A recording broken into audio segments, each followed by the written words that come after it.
Смартфондар мен басқа да жабдықтарды шығаратын компаниялар бүгінгі таңда сан алуан. Үлкен таңдаудың арасынан бір ғана ұнағанын таңдау оңай емес. Мобильдік телефондарды әртүрлі компаниялар шығарады және олардың саны өте көп. Қытайлық Huawei компаниясы смартфондардың ірі өндірушілерінің бірі болып табылады. Бірнеше жыл бұрын сену қиын еді, бірақ бүгінде ешкім оның танымал екенін жоққа шығара алмайды.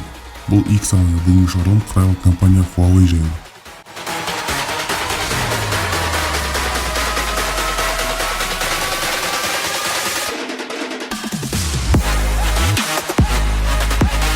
Huawei екі иероглифтен тұрады.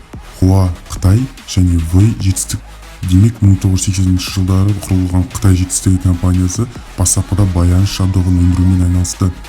2000 жылдардың басынан бастап компания өз қызметін Қытайдан тыс жерлерде дамыта бастады. Азияда таралды, Еуропа мен Австралияға жетті. Айта кету керек, бұл табыс кездейсоқ емес, өйткені компания өзінің алғашқы жылдарында қаражатты тек қана жаңа зерттеулерге жұмсады. Huawei 2014 жылы Interbrand компаниясының үздік брендтер рейтингісіне енген алғашқы қытайлық компания. Бұның қандай маңызы бар екенін түсіну үшін біз бұл тізімге әлемге әйгілі брендтер ғана кіретінін айтқымыз келеді. Huawei-дің бүкіл әлемге танымал болғанын мойындау үшін тек бір ғана мысал келтірейік. Өткен жылы компания 100 миллион смартфон сатты.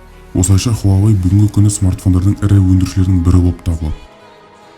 19 мамыр күні Google корпорациясы Huawei компаниясымен бірлесіп жұмыс істеуді тоқтатты. Себебі ақш-тың сауда министрлігі Huawei-ді қара тізімге енгізді. Енді америкалық компаниялар биліктің рұқсатынсыз қара тізімге енген компаниялармен жұмыс жасай алмайды. Huawei компаниясы шығарған жаңа смартфондарға Google қосымшалар дүкені және YouTube және Google карта сияқты танымал бағдарламалар қолжетімсіз. Google-мен бірге Intel, Qualcomm, Xilinx және Broadcom өз қызметкерлеріне Huawei-дің қажетті компоненттерін жеткізбейтінін жариялады. Енді компания жаңа жеткізушілерді іздеуге немесе өз чиптеріне ауысуға тура келеді. Бірақ Huawei бұрыннан HiSilicon, Kirin чиптерін Mate топтамасындағы смартфондарында қолданып келеді. Ал ноутбуктарға не болады? Қытайлық компания Windows-ға арналған ноутбуктың табысты желісі бар. Батыс бұқаралық ақпараттар құралдарының айтуынша, Microsoft корпорациясы Google-дің жолымен кетеді. Себебі қара тізімге енуіне байланысты компаниялар бұдан былай бірігіп жұмыс жасай алмайды. Forbes компаниясы Huawei-ді Linux көшіру мүмкіндігін талқылауда.